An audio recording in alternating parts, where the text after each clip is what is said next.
Sylvain Deforge, bonjour. Bonjour. Vous êtes directeur général délégué d'AG2R La Mondiale. On va revenir avec vous sur ce colloque Novétique. Peut-être pour commencer, je dirais justement ces critères ESG, comment ils s'inscrivent justement dans la stratégie de votre groupe?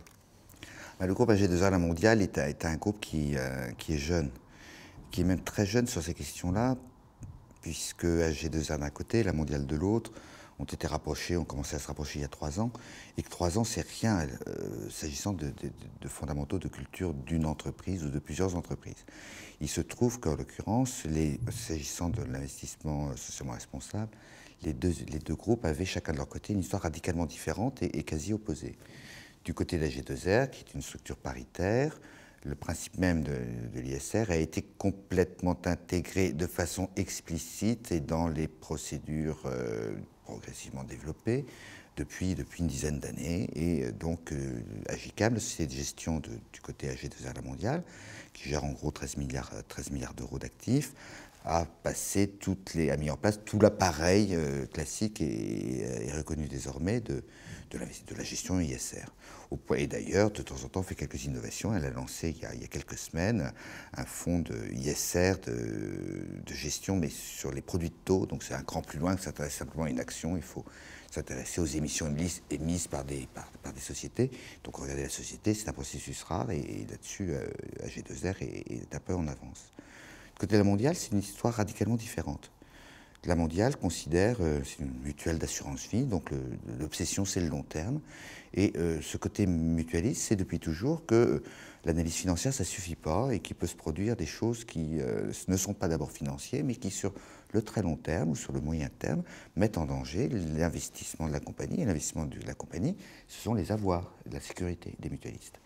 Et donc, quand la question de l'ISR s'est posée, bon, je n'étais pas à bord à ce moment-là, je viens d'arriver, je comprends que la décision a été prise de ne pas rentrer dans ces mécaniques dont on a craint, une compagnie de province, qu'elle soit lourde, compliquée, c'était pas beaucoup d'hommes et de femmes pour suivre ces dossiers-là, et de conduire en les accentuant les principes de l'assurance mutualiste.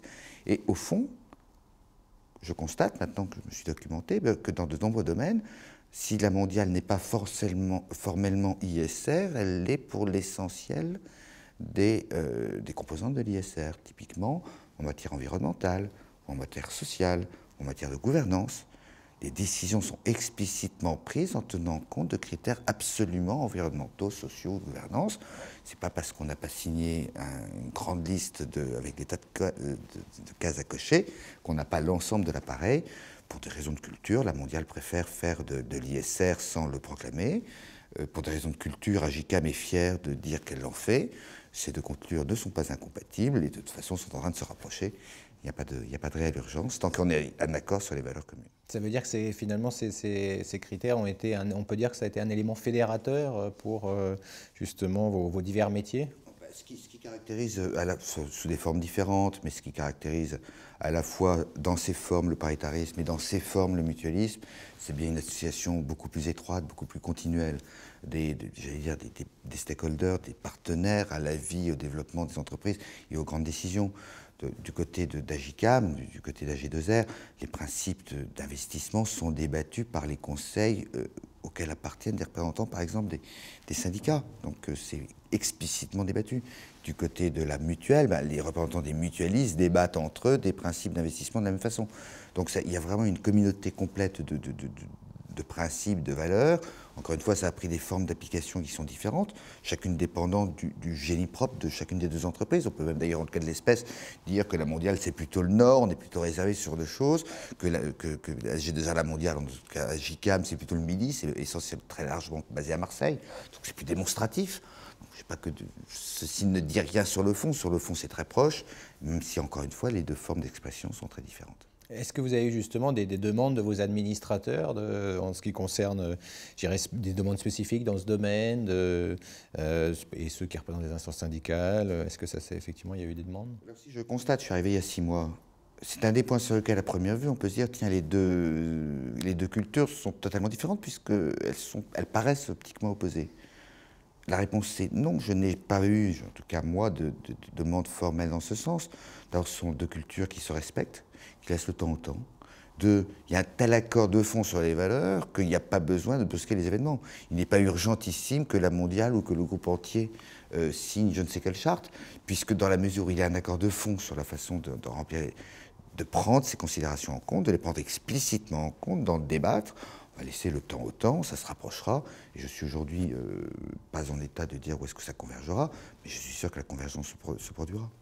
Justement, en termes de communication vis-à-vis de l'ISR et envers vos bénéficiaires, quel type de communication vous mettez en avant? La communication sur la façon dont ces considérations sont prises en compte dans ce dont il s'agit aujourd'hui, c'est les investissements eux-mêmes.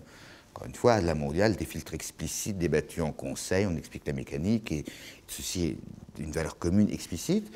Du côté de la mondiale, c'est plus au résultat. Alors, et là, c'est dans l'anecdotique, mais l'anecdotique qui n'est pas inintéressant. Par exemple, en matière d'environnement, il avait été débattu et explicitement décidé qu'on n'investirait jamais dans une compagnie chimique qui n'aurait pas fait ce qu'il fallait pour prévoir le bon désamorçage de ces sites à fermeture d'exploitation. Ça a été décidé explicitement. C'est très socialement responsable ou environnementalement responsable. On ne l'a pas crié sur les toits. De même, c'est bien avant l'explosion d'Enron, que les gens de la mondiale, avertis ou ayant constaté qu'il y avait quand même, en termes de gouvernance et en termes de présentation des comptes, des éléments bizarres, avaient décidé de se retirer de ce qui était à l'époque une success story sur la bourse américaine, simplement sur une alerte de type gouvernance. De la même façon, il avait été explicitement décidé, ça paraît bizarre, mais je trouve que c'est remarquable, il avait été décidé de ne jamais investir dans un fabricant d'automobiles américaine, par argument tiré de ce que les compagnies américaines étaient célèbres pour n'avoir pas provisionné les engagements de retraite. Bon, c'est à la fois financièrement de bon sens et totalement ISR. Et cette expérience-là, et ça le dit d'AG2R aussi bien, montre qu'il ne faut surtout pas opposer la rationalité de la finance et la rationalité de l'ISR. Ce sont deux rationalités complètement congruentes, complètement confluentes, surtout quand, ce qui est le début de la sagesse, on consent à ne pas regarder que l'immédiat court terme. Une compagnie d'assurance n'a pas le droit de regarder le court terme, et le système paritaire réfléchit à l'avenir social. Un mot de conclusion pour vous, vous pensez que malgré la crise, ou la crise renforce ces questions d'ISR, comment vous voyez les choses justement? On peut se dire peut-être qu'on va mettre l'ISR de côté, ou au contraire? En temps de crise, il y a deux attitudes. Il y a à la fois deux attitudes qui sont, heureusement d'ailleurs, qui sont un peu diverses. Il y a d'abord l'effet de la crise elle-même qui fait que chacun se concentre sur ses cœurs de métier ou ce qu'il pensait de ses cœurs de métier. Et clairement, dans les institutions gérant de l'argent, avec notamment la restriction des personnes parfois, on a tendance naturellement à donner une part relative croissante à l'analyse purement financière. Ça, c'est une vue courte. En sens inverse, on commence à voir les choses, on commence à s'en rendre compte. La crise elle a frappé tout le monde, mais elle ne les a pas frappés tous de la même façon. Et parmi les très grandes victimes de la crise, mais là il faut un peu de temps, il faudra probablement 5 ans pour se rendre compte, est-ce qu'on ne trouvera pas une corrélation intéressante entre les victimes et ceux qui, 2 ans avant la crise, étaient des compagnies particulièrement peu préoccupées par les préoccupations ISR? Je suis sûr qu'on trouvera des corrélations extrêmement intéressantes. Merci Sylvain Deforge d'avoir fait le point avec nous. Je rappelle que vous êtes donc le directeur général délégué du groupe AG2R La Mondiale. Merci et puis à bientôt.